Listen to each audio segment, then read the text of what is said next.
Hello guys, today we are with Mindy, most known as SUGA from BTS. Thank you for joining us. Thank you. So you were born in Daegu in 1993. How do you remember your childhood and what did you dream before becoming an idol? Okay.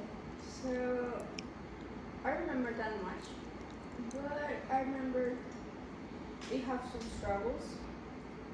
More I because my family didn't want me to be a singer, so I have to always work later hours, train, and all that stuff.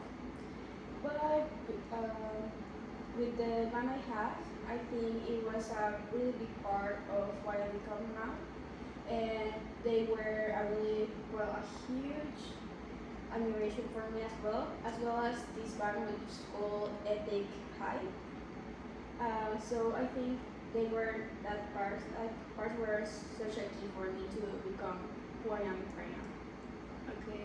You moved to Seoul alone as a trainee, far from your family.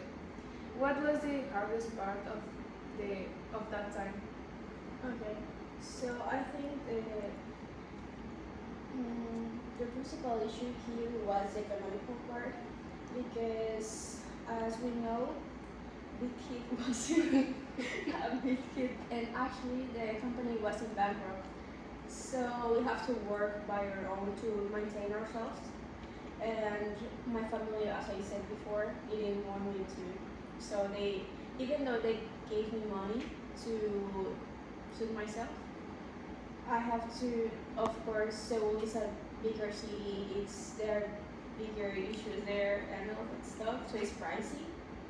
So I think even though that, it was a great experience for me to learn about life and our struggle. And even though sometimes we have these struggles, it always has a great end if you put all yourself in what you love. You debuted in 2013 with BTS. Do you remember that day? Yes, it was early June 2030. I remember really great. We were all crying because it was a big day. It was a day that at the time I think me and all of our members we weren't actually like there in that at that day because we were all like thinking we were dreaming because I really didn't thought that they would become after all these years we've been training. So we were really happy of being BTS or presenting ourselves as BTS, and I think it was worth all of our hard work in that day. Besides singer, you are a producer. How Agustin, your other self, born? Okay, so Z um, is who I think is myself. In other words, Aguzi is Dego, if you translate that. So I think Aguzi is a big part of me, which tells who am I really, and that I'm not Suga, you know? Like, it's a big part of who I am right now and who I was and who I will become. And it tells a really big part of how it was actually not always happy, even though we weren't, um, even though we weren't like having a bad time at that time, there were always struggles. So yeah, I think I was in just one part of my life that it's really personal, as in other words. In 2023, you released D-Day and closed a trilogy. How do you feel now? I think I feel very proud of that trilogy because it was how I connected with my fans. It was actually a big, how do you say, like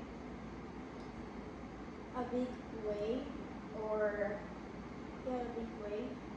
to know that it is not just me. I mean, at that time I was always thinking that I'm alone. I'm I'm sick. I'm alone. I want to die and all that stuff. And I remember I didn't know that I can love people that even though I don't know them, which are my friends, I can have their help, and I think that connection that I made with them in this trilogy, that is, it became really personal, in my opinion. It's something that I will always be grateful to them, and something that I'm such proud of it. Lastly, what you will tell to the 20-year-old Youngie who debuted whether to keep going? I would tell him that great things are coming, even though you will feel like you're in a black hole and there's no way or there's not an exit. There is. You're not alone, but you have to find it. And I know you're doing your everything, but if you keep going with small steps, it's not always gonna be perfect. But if you keep going and search yourself, things will be great. Thank you, Suga. Wishing you all the best. Thank you so much for joining us today. And this is how we end this interview. Goodbye.